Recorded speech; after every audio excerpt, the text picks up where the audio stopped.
What went we out into this wilderness to find? What madness lie within the wood? Be it witchcraft or Lucifer himself, thou cannot deny some dark, twisted evil has set itself upon thy farm. In 2016, writer-director Robert Eggers leapt onto the horror scene with his debut film, a New England folktale set in 1630, where a family living on the frontier experiences horrific tragedy and increasing paranoia that builds to the boiling point. It had a trailer that gave me nightmares, so much so that I started to actively avoid watching it, and it secured a spot on our top 10 horror films of the 2010s countdown. 2016's The Witch is our subject today. I'm Connor Eyzaguirre. And I'm Austin Johnson. And this is Filmgazm.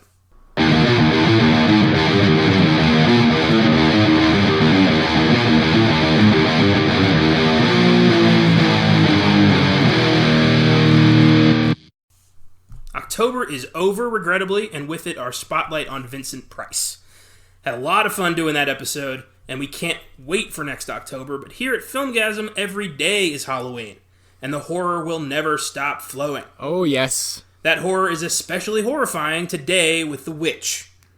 Stay tuned for our next Weird Shit Wednesday, episode 40, where we will have another franchise focus, this time on the wondrous magical whimsy of the Harry Potter franchise. We'll discuss the origins of the massive worldwide phenomenon and the timeless 8-film series that we are both giant fans of. Oh, yes. Can't wait for that one. Get ready for a 2-hour trip to Hogwarts, because that one is going to be very, very fun to do. Got a very quick rewind for you. I got an update on Joker and another for The Conjuring. Joker has crossed $900 million. Gotta say, I did not expect this, but I am happy for the film, and for Todd Phillips, and for Joaquin Phoenix. And I guess $1 billion is probably coming pretty soon. Yeah, I would say so, yeah. Who'd have thought? Well played, DC. Yeah. Don't get used to it, because it probably isn't happening again for a long time. Yeah, you need Joaquin for that, you know. You need the Joker character for that one. Do you think that's what did it? Do you think it was, what do you think, maybe it was the controversy? Yeah, it's the standalone, like, whoa, you know, and yeah, it's Todd Phillips, Joaquin. It already had the Oscar talk 2 months before it came out, you know what I mean? So true, but Oscar talk rarely connects to massive box office gross like this. Yeah, that's true. I guess, yeah, I'm thinking in my own mind. I don't know. I liked it. I enjoyed it. But $900 million on a $55 million budget, I never would have. No, I didn't think. I thought it was going to be like 600. Yeah. That's what I thought. 500 to 600, somewhere in there. But it's still climbing. I know. Yeah. It's like people were like, oh, is it? I can go see it now? What? Yeah, I don't know. Weird. It's almost like people needed permission. Yeah. Weird. Like, so people are seeing it. Oh, well, that means I can see it. Yeah. Weird. Next up, the writers of The Conjuring have announced a new series of horror films based on the famously haunted New Orleans mansion of Madame Delphine Lalaurie. The first film is set for 2020. Madame Lalaurie became famous in the mid-1800s when she became known as a serial killer who regularly tortured and murdered her slaves in outlandish, horrifying ways. There's little evidence to support this, but the legend has taken on a life of its own, and who better than the writers of The Conjuring to bring this to life? Yeah, exactly. I'm very excited. Yeah, me too. And I listened to, I'm a big fan of Dan Cummins' Time Suck. I've mentioned it a couple times on this podcast. And he did one on the Lalaurie story. And that story is such bullshit. There's no way that happened. Oh, man. Great. She was a slave owner. She mistreated them, but she wasn't sewing body parts onto other body parts and all that crazy shit. Yeah. No. Tomfoolery. You heard it here first on Filmgazm. All them shenanigans. Ballyhoo. The Witch was released on the festival circuit in 2015, but it was widely released by A24 Productions in early 2016. Oh, yeah. Let's take a minute to talk about A24 Productions. And I believe this is your area of expertise, so what do you want to say about A24? I don't know if it's my expertise. I've just seen a lot of them. To me, it means it's worth my time, you know. I watch a lot of movies, and you have to pick and choose, and sometimes it's hard to trust things. But when I see the A24, I usually, and I've watched a lot of them. There's around almost 100 movies already now. Damn. After just about 7 years of making movies, of distributing movies, and the Witch to me is behind Hereditary for their best horror input. Where it is a very scary film.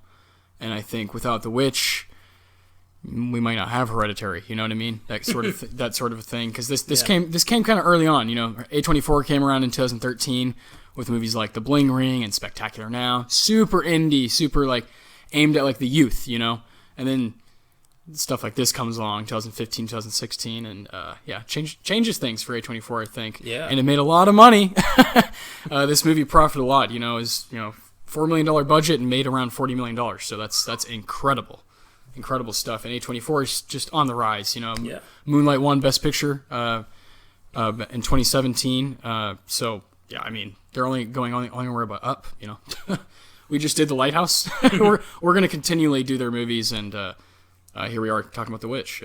Yeah, they've definitely established themselves as one of the most, I think, reliable companies working today, where you can always count on something interesting and unique coming from them. Yeah, and and I don't want people to get confused. They're not making these movies. They just like fund them and distribute them, but they're giving money towards films that would never get greenlit. Exactly. And it's three guys that are like that run this company, and they all are just kind of like dudes, if you know what I mean. They like movies, you know, and they just say, hey, if we see like an interesting script and idea, then we'll try to give them money to go for it. You know, we'll throw a cool trailer out there, a cool poster out there, and get people excited. That's exactly what they do. I'm not speaking for you, but Midsommar. Great trailer, great marketing, great poster. Not quite great a movie for Connor. Couldn't have said it better myself. But that's that's amazing. They got your $10. They did get my $10. You know what I mean? But for the most part, you're also satisfied, correct? You know, with their movies. For the most part, yes. Yeah. So I'm not blaming A24 for Midsommar. No. I would say Ari Aster's to blame if you don't like that movie. Because they give people like total control of like what their vision is, you know. Yeah. It's always like written by, directed by the same, you know what I mean? So they're like passion projects, and they make them really grand and amazing and really fun. So yeah, it's awesome. Exactly, and they gave Robert Eggers a way in. Yes, they did. I'm really excited. He's got 2 films. Like I said, we talked about The Lighthouse. That's a bonus. It's already out. Had a lot of fun talking about that movie that doesn't really have a plot. It's a great film though. And that was just it's his second one, and The Witch is his debut. Amazing. Yeah. Incredible. Absolutely. The Witch was a box office success, grossing $40 million on a $4 million budget, which is pretty crazy for an indie horror. It really is insane. That's such a triumph. Like, huge for Eggers, you know? And this is one of the few horror movies I worked when I was a food runner at Alamo Drafthouse, Stone Oak in San Antonio, which didn't often screen horror movies, especially indie ones. Yeah, and they've, like, especially now, they've just continually gotten more and more commercial. And, not for me. I looked on the app, they're not even doing Dr. Sleep. I know. I know. They like still the only movie I'd see there is Joker. Still. That's embarrassing. Like if you're like, hey, we're going to Drafthouse, I'm like, yeah, I only see Joker. That sucks. That sucks. There's so much out. Drafthouse Stone Oak is what we're talking about. I love that theater.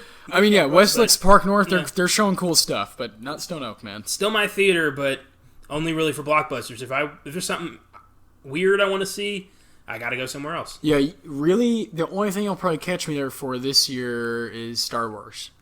Yeah. That's probably it. They might grab Ford versus Ferrari, but I might see that there. Maybe. I wouldn't hold my breath. Maybe. Yeah. Yeah, that's crazy, right? It's just I don't plan on seeing Frozen 2, so... Neither do I. Yeah. Sorry. So don't expect a bonus on that one. Unless Caleb and Josh want to take over and do a Frozen 2 one. Yeah, go for it, man. I don't have the energy. So my daughter's not old enough yet to go to that one. So when she is, then Connor, you have to come with us. Oh shit. Yeah. So I'm not making any promises. I was not a fan of Frozen. No, me neither. To be honest, I didn't get it. There goes another fucking can of worms. Not with our group, I don't think.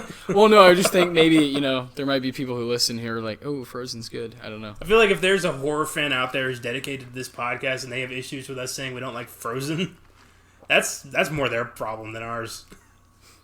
I guess I'm saying sorry to my girlfriend. I'm really sorry, Brianna.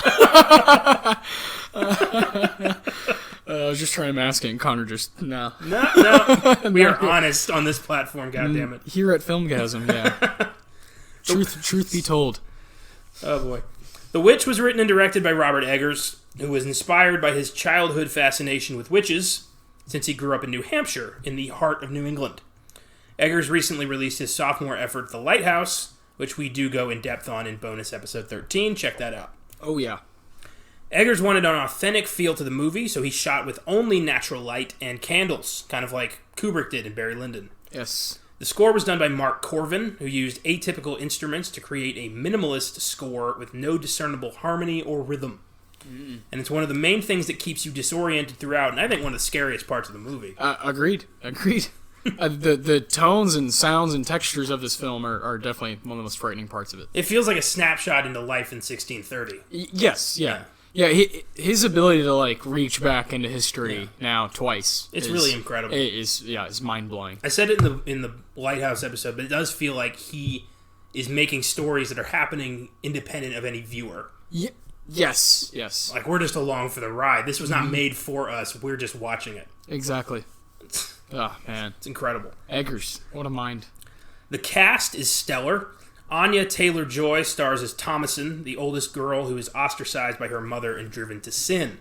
This was her first starring role, and she later appeared in 2017's Split and its follow-up Glass in 2019. Yeah, she was in that. Have you seen Thoroughbreds? Yeah, she was the girl in Thoroughbreds, too. She's fucking fantastic in that movie. I enjoy that one a lot. That was a good movie. Ralph Ineson plays William, the father holding the family together by a thread. Ineson is an English character actor who has appeared in a whole bunch of stuff, namely Game of Thrones as Dagmar Cleftjaw, the last 3 Harry Potter films as Death Eater Amicus Caro, as a Ravager pilot in Guardians of the Galaxy, as Rick the Dick in Ready Player One, as a First Order officer in Star Wars The Last Jedi, as General Tarkanoff in Chernobyl, and as a posse leader in The Ballad of Buster Scruggs. Yes. His voice, man. Yeah. So commanding. Oh, there's power there. Oh, and these are just a number of credits. He has a lot more. He's mostly in the background, and The Witch is one of the few roles where he really got to shine as an actor. And I wish he would get more lead roles, because he is great. Yeah, I think, especially as a father. Yeah. Yeah, I think. Oh man, the command. It's like you can feel the weight in his voice, where he's more scared than anyone. Yes, but he can't show it because he has to keep this together. Oh man, yeah, I can't wait. Yeah, we'll get to that scene when he. Oh man, breaks a little bit. Oh man. Kate Dickie plays Catherine, the grieving mother who shows little affection for her older children and whose mind starts to unravel the fastest after the death of her youngest. Probably the most annoying character of all time on Game of Thrones. Aside from, that one guy, that one bastard, what's his name? Already? You've already forgotten? What's his name? What's his name, Connor? Are we talking Joffrey? No. Ramsay? There's a lot of annoying ones. Ramsay, yeah. No, Joffrey's... I never considered Ramsay... He means nothing. Ramsay Bolton is a piece of shit. I never considered him annoying. He scared the fuck out of me. He's annoying. I think he's annoying. He's a pest. I don't know. I feel like if anyone... I don't know. We can talk about Game of Thrones a different time. We better stop. Oh, man. So... Dickie did appear in Game of Thrones as Lysa Arryn, sister to Catelyn Stark, who got hurled through the moon door by Littlefinger in Season 4. Those were the days, weren't they? Oh, Littlefinger. Season 4. Conniving. Good times. Kate Dickie also appeared in Prometheus as Ford, and in Star Wars The Last Jedi as one of the First Order computer monitors. Maybe Rian Johnson is a big fan of The Witch, because Ralph Ineson and Kate Dickie both appeared in that movie. Yeah. Well, who's not a big fan of this movie? Oh, boy. Harvey Scrimshaw plays Caleb, second oldest and the Witch's second victim. Scrimshaw has only appeared in 2 films since The Witch, and neither of them are anything special, but Scrimshaw really shines in this film. It's an unsettled performance that I think is overlooked because of the rest of the cast. But that scene where he comes out of his coma... Yeah, sheesh, man. That's some acting. Oh, man. I hope he has a career ahead of him. I think he's doing... Like, he does the most acting of anyone in that scene. He's That's saying something. He's really, really going for it. And yeah, it's frightening as hell. His body starts just going pale. Oh my god. Yeah, it's bad. We'll get there. I just like to point out that the governor of the plantation at the beginning of the film is Julian Richings, who portrayed Death on Supernatural among a lot of other roles. Too many to count. Yeah, Julian Richings is a great bit part guy. Yeah, there's like hundreds on his. Yeah. He's my favorite interpretation of death I've ever seen. Just this cloak. Like he's like draped in a nice jacket. He's like a Wall Street broker who loves junk food and never has to say he's the most powerful guy in the room. You just know. And there's a line in the show where he says, like, I'm older than God and one day I will smite him too. Or something like that. Like, it is fucking... Jeez. I miss him so much. He was the best character on that show. But, he got killed. Of course. And the new death's nowhere near as interesting. But I could go on about Supernatural.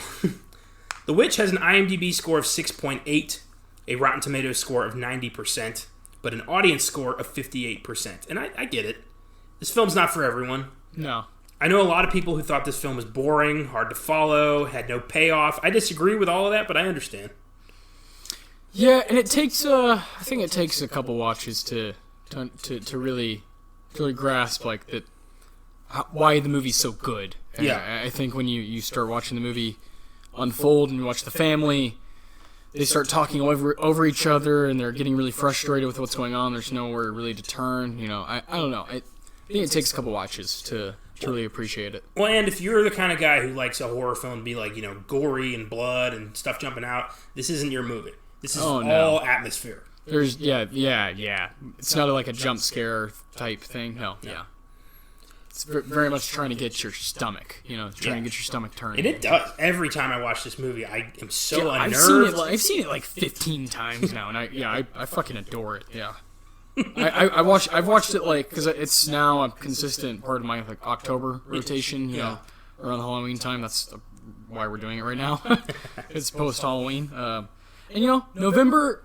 I think for me, you keep that spirit going. Maybe not the Halloween spirit, but that's scary and still you're like in that zone. You know what I mean? It's the fall. Yes, yeah. Brings it out. The fall is going into winter. Yeah, getting colder. Especially with this film, because this film is very much exactly. Like, on the cusp of winter, unable to make ends meet. Mm-hmm. How do we survive? Yes, yeah. So it's a great segue into that, and just like the timing of now, of what's going on. The weather can change rapidly, and like you said, the father's like, we need these rations. It's crazy. It gets really intense, and it's just such a great setting. Man, awesome movie. I adore the dialogue in this movie. It is so just straight out of history. I've never seen a film use that before. These are settlers from England. Like, this is them, they came from England trying to make a go of it, and they are failing. And they realize that, but it's not like they can just move back. This is their life now. Yeah. Like, for better or worse, like they gotta make do. Yeah, it's not like you can get on a plane. No, hop back across the pond or anything. Yeah, no, not happening. It's sad. And their language is so vibrant. It's the way they take like 50 words to say something. Yes, but it's perfect. Yeah. It adds to that creepiness. Take 50 words to say something. That's true. Yeah, just to say go get the water, from outside. It's like a scene. It's a scene in the movie. It's amazing, and his commitment to sticking with that, is unlike a lot of other movies with such a contained, environment. I imagine trying to get that script made must have been a pain in the ass. Holy shit! Major studio like Warner Brothers, Fox, they're gonna read that and be like, no one's ever gonna watch this. Fuck is this? Yeah. A24 is like, I'll give you all the money you need. Yeah, man. That's $4 million now. It's a great idea. Black Phillip? Yeah, man. All right. Oh my god. Goats standing up. Let's do it. Come on now. Oh, love it. So, let's go into what we've really been waiting for, the plot. Let's do this. The Witch. 1630s New England. English settler William and his family, his wife Catherine, his daughter Thomason, his son Caleb, his fraternal twins Mercy and Jonas, and his newborn Samuel. They're banished from a Puritan colony over a religious dispute that's not really made all that clear. All we know is Dad was prideful. And he refused to apologize, and they kicked him out. And Mom blames him for their misfortune. At first. That blame shifts pretty quickly. Shifts all over the place and back again. Yeah. They all represent some sort of sin. Dad's got pride. Mom's got envy. Caleb's got lust. It's really it's brilliant. Oh, God. Religious oppression. has always been dangerous. So the family leaves their plantation. They build a farm on the edge of a very secluded forest. And one day, their oldest, Thomason, is playing peekaboo with Samuel, which is one of the creepiest scenes. And she's playing peekaboo, and the camera lingers on her, and all of a sudden you see her eyes fix up like something's wrong. Camera pans over, the baby is gone. And that was a classic trope in the trailer as well. Where Yeah. I think that's what got a lot of people like, oh, I gotta go see that shit. The first time I saw this trailer, I was like, should I see that? Do I want to do that to myself? Sign me up. I was in, man. Yeah, I don't know. I was in. Because in my mind, at this time, this is, 2015, 16, in my mind, I had seen Bling Ring and Spectacular Now, and I'm like, what? They're doing a horror movie? Yeah, I'm in, So it's, I was super excited for this. Couldn't wait. This is the one you saw with Deadpool, right? Yeah. Amazing. I did a double feature of The Witch and Deadpool. Best double feature I've ever heard of in my life. I needed that. Yeah, good God. But this was the first I ever heard of A24. Yeah. And I thought they were exclusively making horror films. Yeah. And then I found out about everything else. It's a whole different, I thought, I like these guys. But, yeah, Samuel disappears. The unbaptized baby, Samuel. And it's revealed that a witch from the woods stole the baby. And this film starts out brutal from the first 5 minutes. Because she kills the baby and, mashes him into a paste. Yeah. To make an ointment. It's disgusting. It's horrific. So she can fly. Oof, my God. I've never seen that ever in a movie. Literally put a baby in a fucking blender. Especially something that early. Like Yeah. you said, it's really early in the film. Well, this movie's only an hour and a half, so it packs in a lot of nasty action. Yeah. Very much. It's just from the get-go. I'm going to have that scene, that in my head forever. It's just her. We'll get to that. I think we're going to talk about at the end most memorable and kind of in a weird way. Most visceral. Yeah, part of the image of this movie. Man. Yeah. There's a lot of them. Yeah. Too many. So, obviously the family is torn by Samuel's disappearance, which William has chalked up is now a death. At this point, the search is over. Catherine is particularly devastated. She won't leave her room. She cries and she prays. And William goes hunting with Caleb, and Caleb asks him if, because Samuel was unbaptized, if he's in heaven. He basically asks, Dad, is my brother in hell? And William doesn't really know how to answer that. He tells him, look, we don't know. But we have to believe that God wouldn't do that to a baby.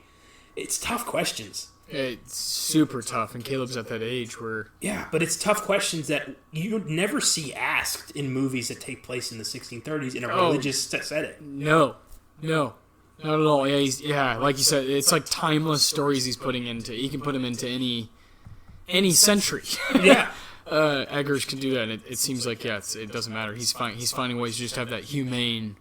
in such a dark horror movie. Yeah. He's having a father-son moment where it's just what's going to happen to my baby brother, Oh, man. Crazy.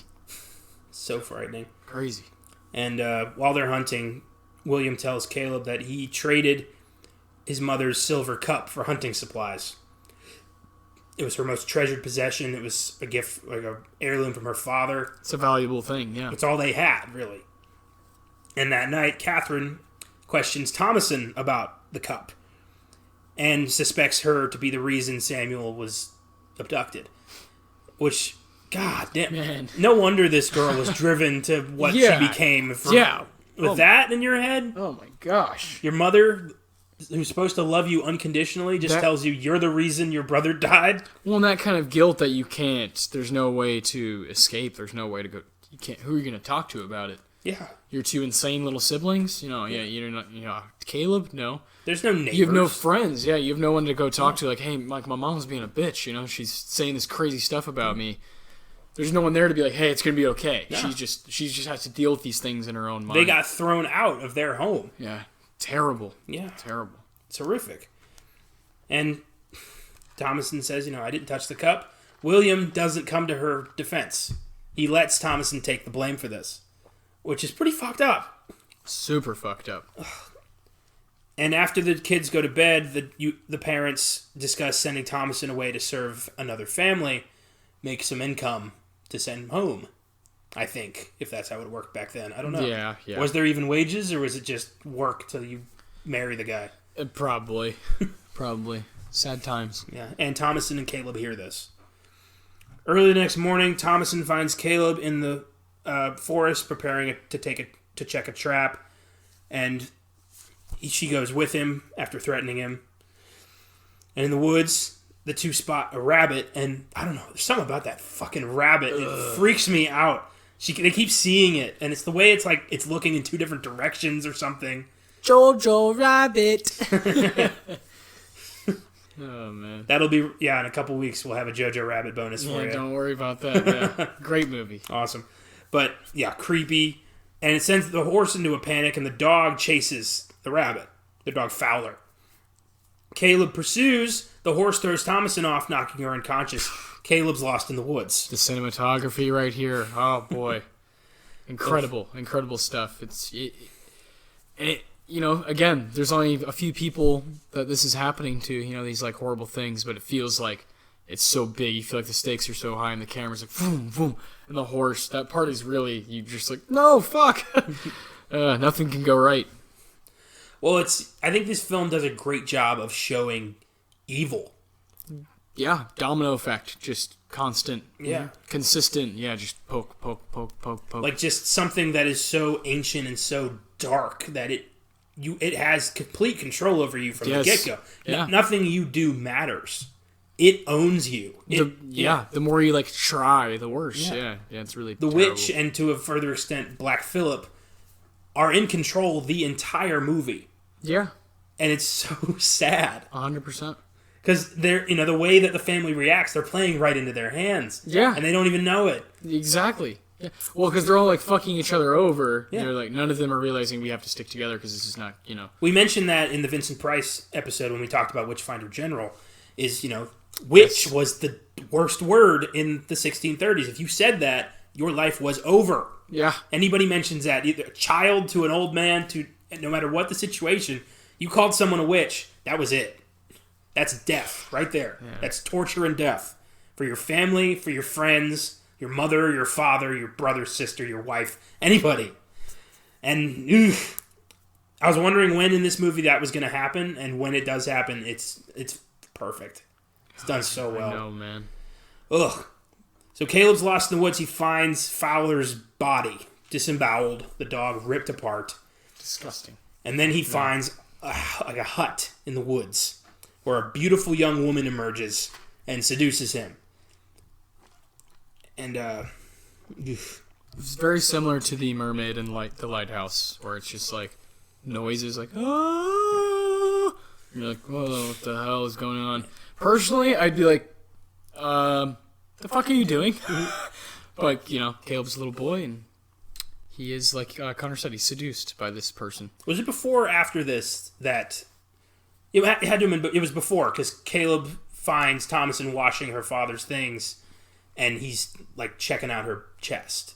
Oh, yeah. And then the kids show up, and she tells the kids that she's the witch of the wood to get them to shut up. Oh, worst mistake she ever fucking made. I know. Every time I watch this movie, I'm like, don't do it. Oh, God. And the kids believe her. They think she's the witch. Yeah, she's just trying to play a joke and scare her siblings, and Yeah. Oh, boy, started a whole thing. They're the worst. Fucking twins. Oh, they suck. Oh, fuck them. They suck, man. Yeah. Dude, I've never liked them. 1600s kids are the worst. Because they started all this shit. Children started the Salem witch trials. It's kids, kids' imaginations lead to so much death. 1630s kids suck. That's awesome. They do.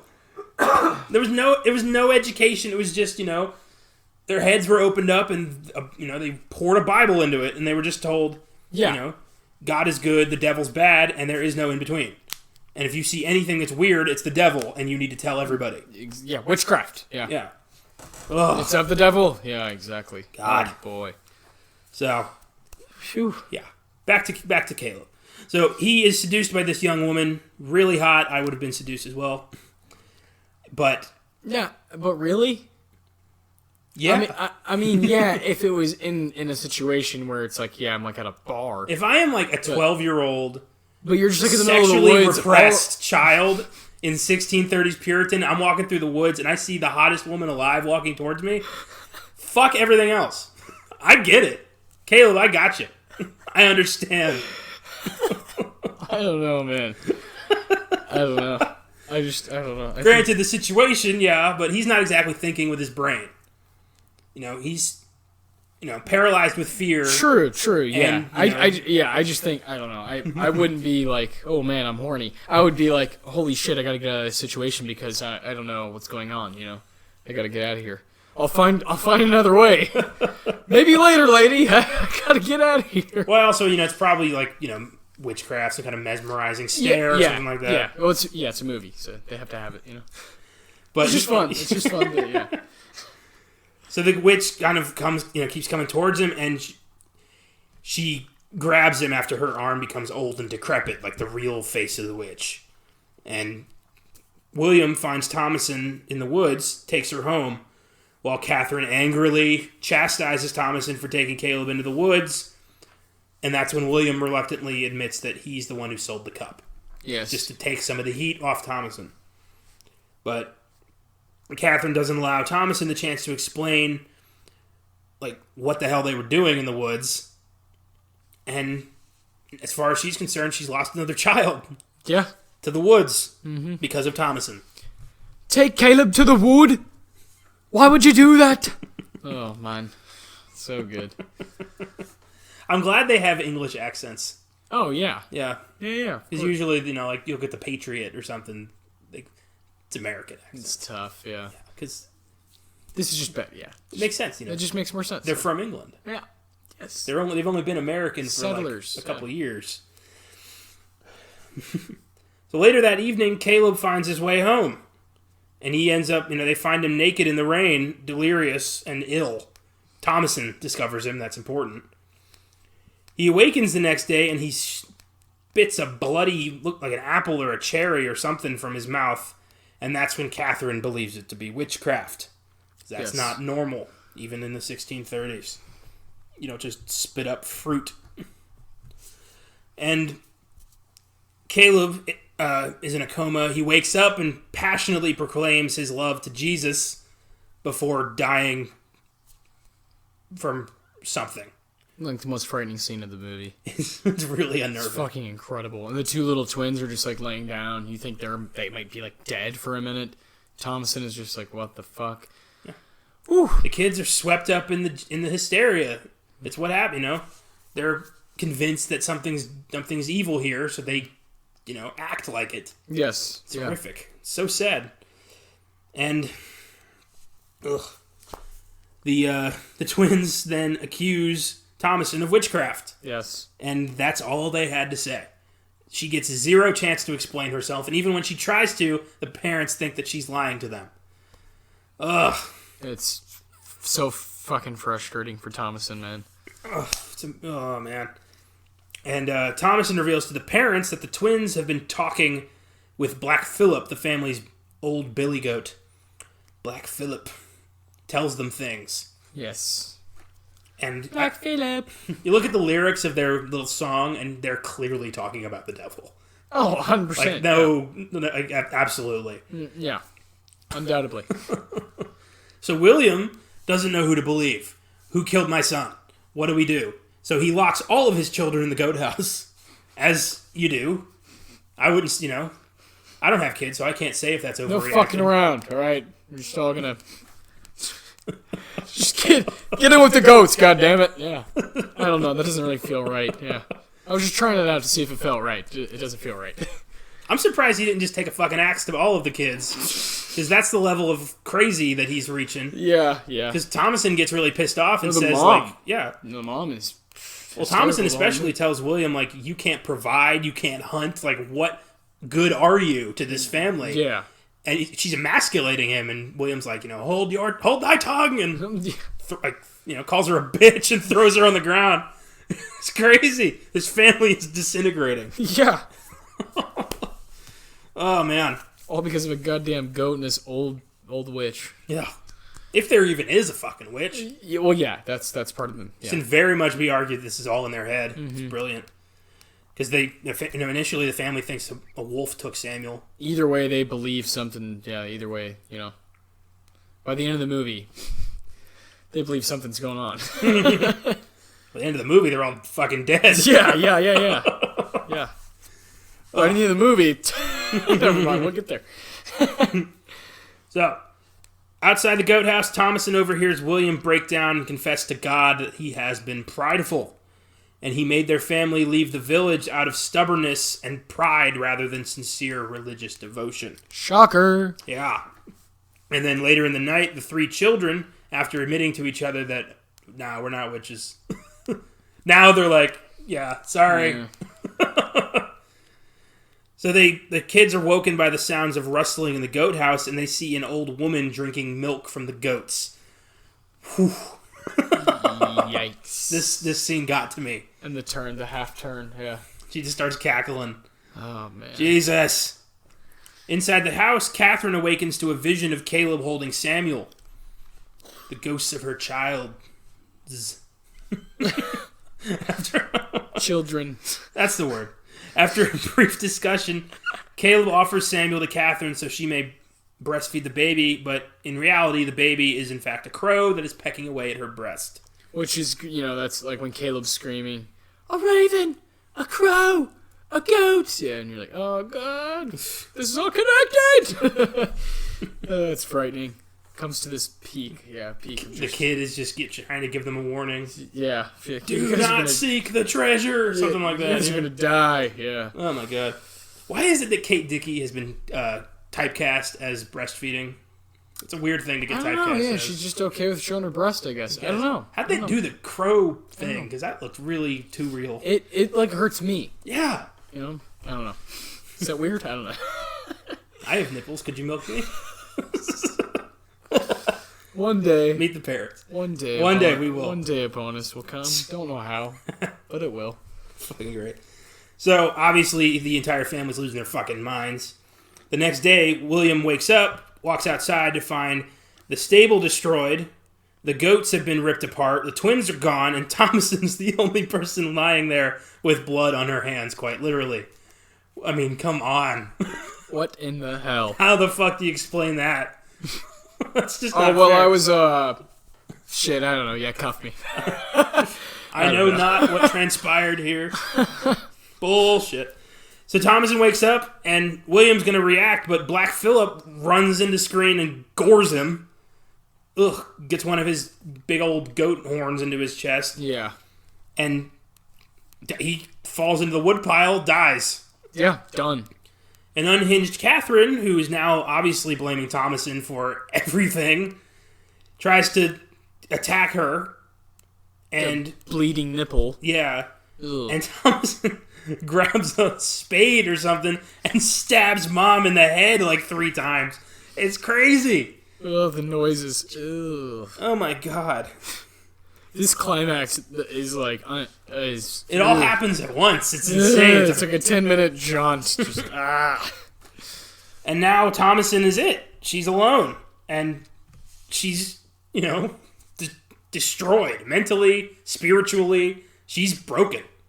So she goes to the only thing she thinks she can do. She goes to the stable and demands to speak with Black Phillip. Mm-hmm. And at this point, you're thinking, like, she's lost it. The goat's not talking to anybody. This is all in their heads. The goat's just like, And then the goat says, "What dost thou want?" Yeah. In that creepy as fuck voice. Would thou like to live deliciously? That's how the devil sounds, man. Yeah, Jesus dude. Christ. I watched this again. I watched this again not too long ago with 2 people who had never seen it. Wow. Leslie and Jalen, we used to work with at Draft House. Yeah. They wanted to see it because I was talking it up big time.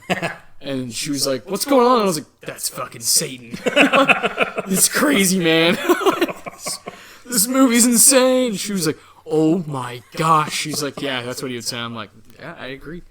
I love the suddenness of the voice. You don't expect it. You expect the movie to like cut to black, but then it talks. It goes there. It actually does it. Yeah. So many times, horror movies will like end like abruptly, and it like will. This movie's like, no, we'll give you that extra little bite. Here you go, and then more after this. Yeah. It's crazy. The goat materializes into a tall, black-clad man. Looks like Blackbeard. Yeah, and you just see, you see the boots walk by. Black Phillip. And he orders Thomason to remove her clothes and sign her name in a book. And that's what you did when you gave your soul to Satan. You signed his book. And Thomason follows Black Phillip into the forest, where she joins a coven of witches holding a black Sabbath around a bonfire. And they're all freaking out, naked, and she starts, they start levitating. Thomason starts laughing, and she starts levitating with them, ascending above the trees. And that is the end of the movie. It's a crazy one, man. Ooh, Satan. Do you think it was real, or it was all in their heads? I don't know. Like I said, I've seen it a lot. I don't know. I tend to believe, like, most of these are, like, even if, like I said earlier, even if it's in their heads, if you believe something, it can be true. It's part of, like, horror. That's part of the wonder of horrors. If you have, like, faith in something, or if you can go there in your mind and you, like, think that, like, a demon is inside of you, or you think your house is haunted, well, your mind is that powerful, However, in this one, do I think there's an actual witch? Yeah, sure, like, why not? Because it feels like kind of like a folktale, the whole movie, and it feels like... Well, that's what it is, the witch, a New England folktale. Yeah, exactly, yeah. It feels like folklore. It feels like, it's so... What about you? You think they're going, like, crazy or something? Yeah. I think you can kind of look at it either way. Yeah. Because there's no wrong answer. Everything that happens in this movie does have a rational explanation. Samuel was taken by a wolf. Caleb got lost in the woods and scared himself to death.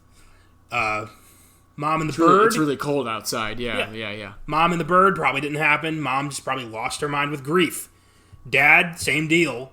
The crazy goat that doesn't behave gored him. Mm-hmm. And the twins ran out into the woods. And Thomason, her mind cracked with grief after her whole family died. Yeah. And she killed her mother. Mm-hmm. So it can be argued that, this was all Thomason losing her mind in a time when, education was minimal and all you knew was God and the devil. So, or it could be the devil really is at work here and was manipulating this family so he could get his hands on Thomason. I don't know. Yeah. Like I said, I don't think there's a wrong answer. Just an awesome fucking movie. Yeah, for sure. Awesome.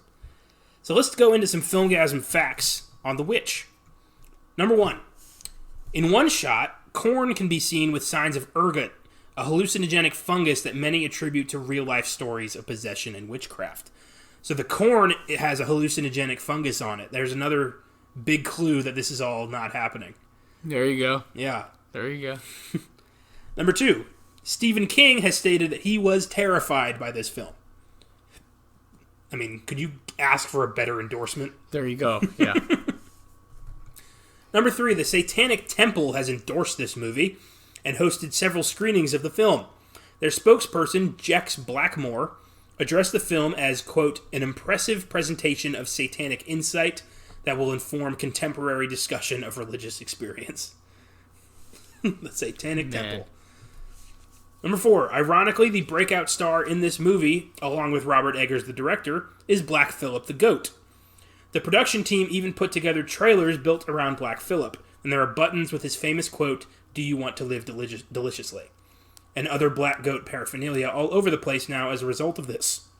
The director hated the goat, who was very disruptive during production. That's not surprising. He acknowledges that Billy Goat turned in an excellent performance, but he also says of all of the stardom and notoriety he has received, quote, really? That fucker? Oh my gosh. That's brilliant. Brilliant. Black Phillip. Oh my god. Of course the goat that plays the devil is misbehaved. Number 5. Caleb's death scene and Jonas and Mercy's behavior during it is based on trial records from the Salem witch trials, which allowed for spectral evidence. During the trials, witnesses would declare the spirit of the witch, taking on the form of birds or animals as well as people, was appearing before them in order to torture them. Typical torments would be pinching, pricking with needles, biting, scratching, sitting on the person's chest so they could not breathe, choking them when they tried to say prayers, and inducing fits, all of which are behaviors shown in the film. Spectral evidence is incredible that used to be a thing in our justice system. Was you could literally conjure the spirit of whatever got you and say, it's over there and it's trying to kill me right now. And she summoned it. That was entered into real evidence. Number 5. The characters frequently accuse each other of signing the book. And a book is offered to Catherine and Thomason to sign by Black Phillip. In Puritan theology, a person recorded a covenant with the devil by signing or making their mark in the devil's book, with pen and ink or with blood. Only with such signing, according to the beliefs of the time, did a person actually become a witch and gain demonic powers, such as appearing in spectral form to do harm to another. Now, I don't know about that, but in first grade, my teacher had a policy that if you misbehaved in class, you had to sign the book. So, I have signed a book. There you go. I didn't like my first grade teacher. Maybe she was the devil. I had 2 first grade teachers because I got held back. So, dark times. I had 2 first grade teachers because I had one for English and one for math, which was weird. Interesting. My one teacher, I guess, didn't know how to fucking teach him first grade math. She's like, I gotta get somebody else for this one. Yeah. That's funny. I was talking to my friend in the hall. I remember this because I rarely got in trouble in school. I was talking to a friend of mine in the hallway, and she saw us, and she just told me to sign the book, and I was like, oh my god. Oh my god. Oh my god. Number 7, and I think you'll like this. This film has been compared a lot with Hereditary. Yes. Another recent addition to the horror canon that made a lot of waves, being creepy and going against the grain. Both movies are about outsider families that are being picked off by some malevolent entity. Yes. Both where the family members are set against each other and die off in a series of face-offs with other family members, or in accidents caused by an evil entity. In both cases, it's part of an overarching plot for the entity to take control of one of the children and make them one of its emissaries. In Hereditary, Peter is targeted by the cult to be the vessel for Paimon, the new demon or antichrist figure. In The Witch, the Coven and the Devil target Thomason to be a new witch. There's also a malevolent group in both movies, a coven in The Witch and a cult in Hereditary, and both movies end where the child is being indoctrinated into the evil group. Yes. And there is a twisted naked religious ceremony at the end of both movies.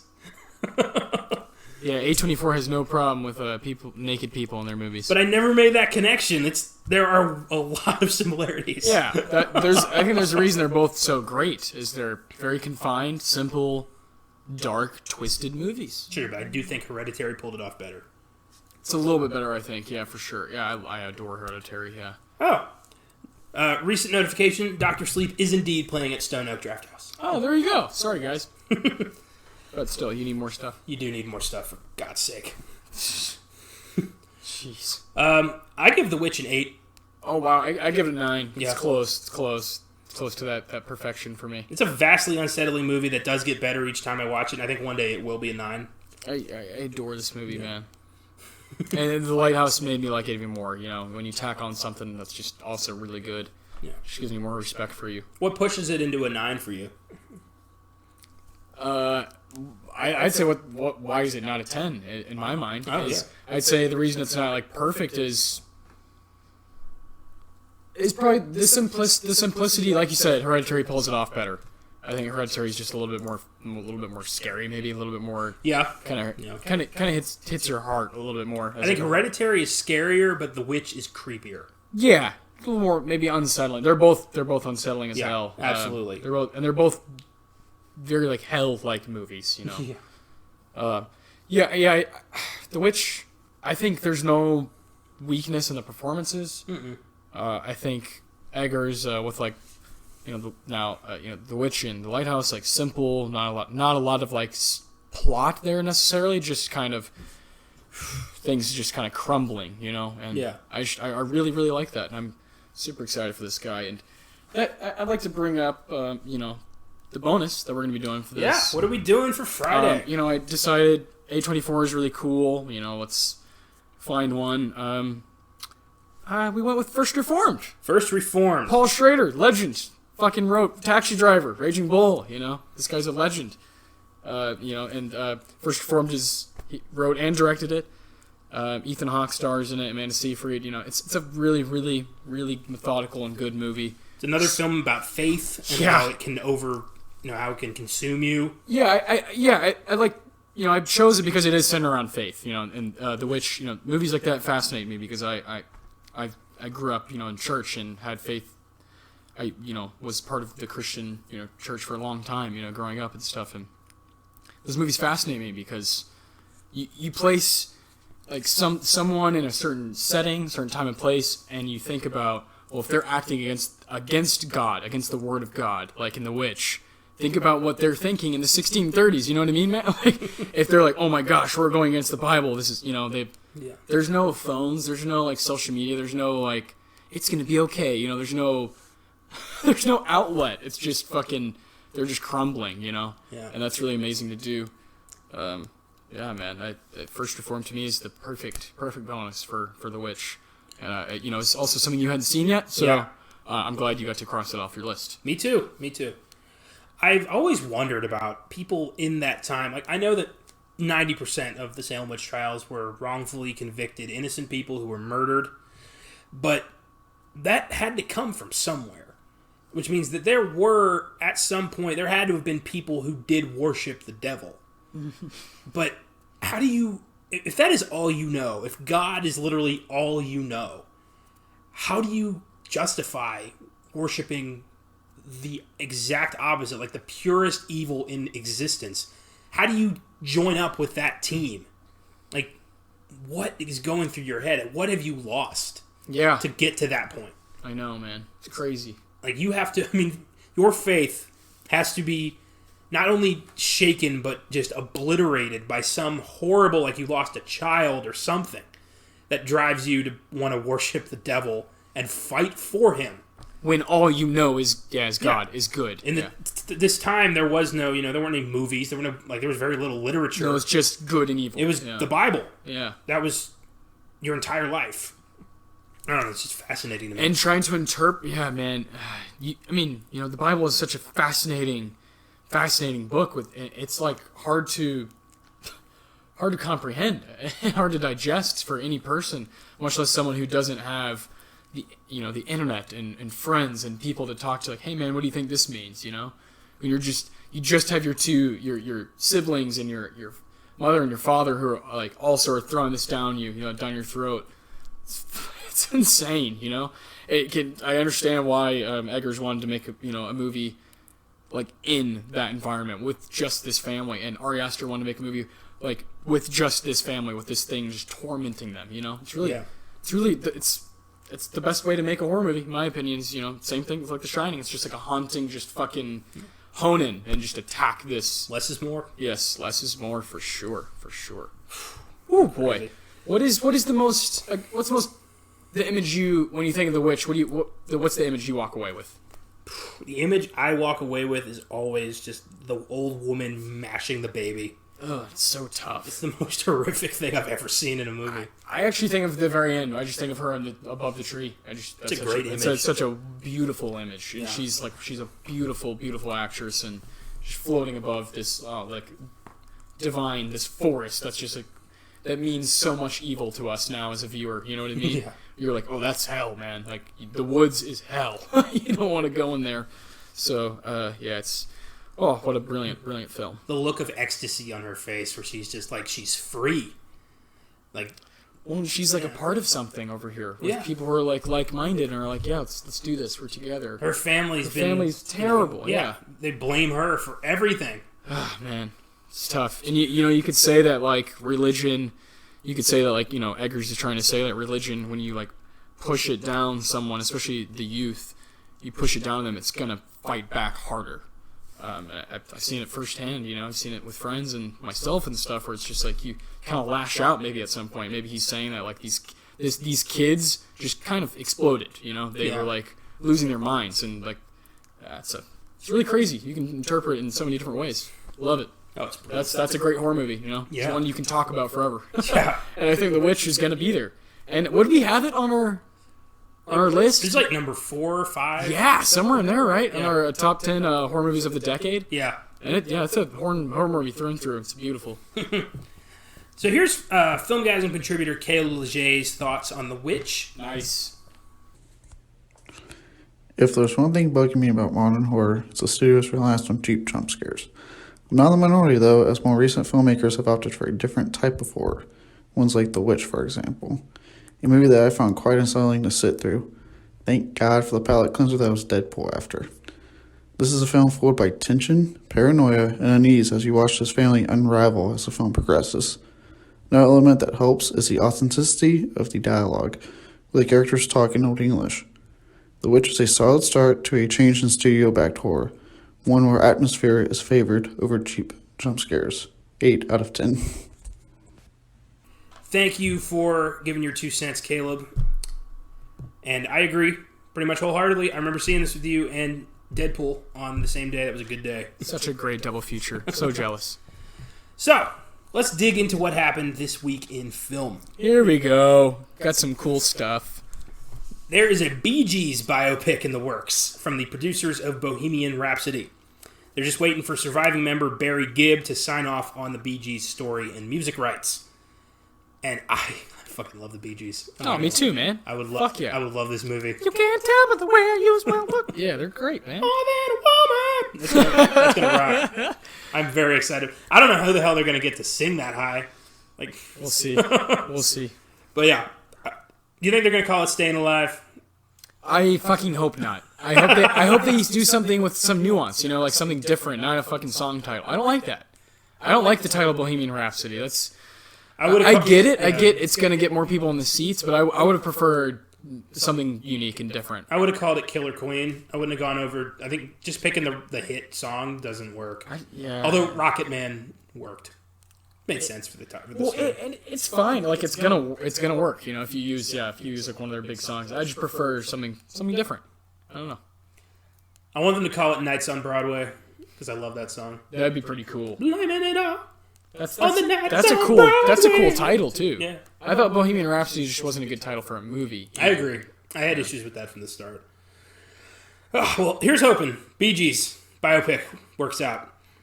Next up, actor John Witherspoon has died at age 77. He was known mostly for his role as Mr. Jones in the Friday series. There is currently... J.O.B. Oh, man. There's currently a Last Friday in pre-production. Here's hoping he was able to film his scenes before his death.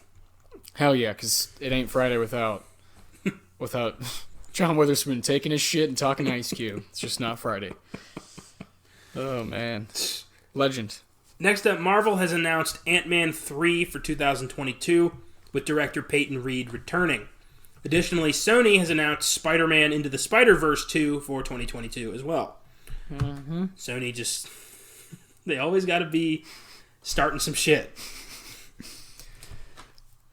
Blind bastards.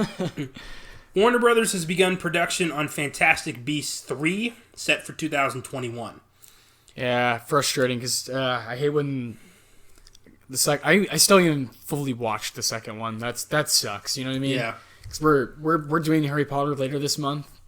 We might not even touch Fantastic Beasts. And I don't. Actually, let's just not. Let's just say that now to anyone who's like, all right, we're just not going to touch on it. There's no point. I don't think it's going to take up time. We could be talking about other stuff that's like really fun. I do like the first one. I think it's a good movie. The second one, like I said, I've only seen stretches. It was on HBO or whatever, and I was like, oh, cool. And I just, got bored. It's bad. It's a bad movie. That sucks, you know what I mean? Yeah. It sucks. It's frustrating. It's very frustrating. When you got this franchise, it's like, in my opinion, those 8 movies are... flawless. Damn near. There's so much... The rewatchability on that shit is amazing. God. I just watched the first one today. I watched Deathly Hallows Part 2 on Sunday. Beautiful. Beautiful. Yeah, you just finished yours and I just started. That's great. I'm just started, so I'm going to watch them, like... one every few days, every 3 or 4 days, I was doing this rewatch before I even knew we were doing a podcast on this. Oh, it's just one of those movies. Well, and I think Harry Potter belongs in the fall, right? Yeah. I feel like fall and winter is the prime time for like a lot of stuff that happens in the Harry Potter movies. Oh, yeah. So yeah, that just feels right. So, Eddie Redmayne, Johnny Depp, Catherine Waterston, Jude Law, Dan Fogler, and Alison Sudol are all set to return. And, of course, J.K. Rowling is writing the script, and David Yates will be directing. Here's hoping it's better than The Crimes of Grindelwald, but Yeah. I'm honestly not as excited as I used to be. No, neither am I, but here's to hoping. Yeah. And next up, Andy Serkis is in talks to play Alfred Pennyworth in The Batman, alongside Robert Pattinson, Paul Dano, and Zoe Kravitz. And Fantastic. Jeffrey Wright, who just joined on. Fantastic. And Colin Farrell is in negotiations to play the Penguin. Yes! What the fuck? This is shaping up to be like the coolest cast ever. I'm super excited about this. Well, and Joker, Joaquin's like, man. Well, Joaquin expressed interest in Yeah, playing he's Joker like, they again. do this shit right. And Yeah. Paul Dano and Colin, these guys are cool. I think I can do this. Oh my god, what a dream. What a dream this could be. Batman. DC, come on. Don't touch it. Let Matt Reeves do his thing. Yeah. Stay the fuck out of it. Yeah, just let the people be creative. Look what Marvel did. Oh, yeah. You know what I'm saying? Finally, the newly released Terminator Dark Fate is already being labeled a failure after grossing only $29 million opening weekend. Sad, man. It currently holds an IMDb score of 6.6 and a Rotten Tomatoes score of 69%. I gave it an 8. I really liked it. I got to see it at a surprise fan screening. They claimed it was a showing for Terminator 2 Judgment Day. I went with my cousin. And then Alma Drafthouse revealed it was actually a secret showing of Terminator Dark Fate weeks in advance. I was so excited. It was an awesome night. Awesome really movie. Cool. That's like I came here to record. When you were getting home from that, and you were like, "Dude, check this shit out." Yeah, it was really cool. Did not expect that. It's amazing. And That sucks. It hasn't made much money. It's way better than the numbers are saying. It's so much better than the numbers, and I really want people to see this. I want it to get to continue the franchise because it was so good. It was back to form. It was the T3 we wanted. Yeah. And I'm upset that people don't care anymore. Man. It sucks. It's a damn shame. Well, that is all for this week, listeners. Next week, we're going a little bit more lighthearted with a horror comedy classic starring Gene Wilder as Frederick Frankenstein, the eccentric grandson of the infamous Dr. Victor Frankenstein.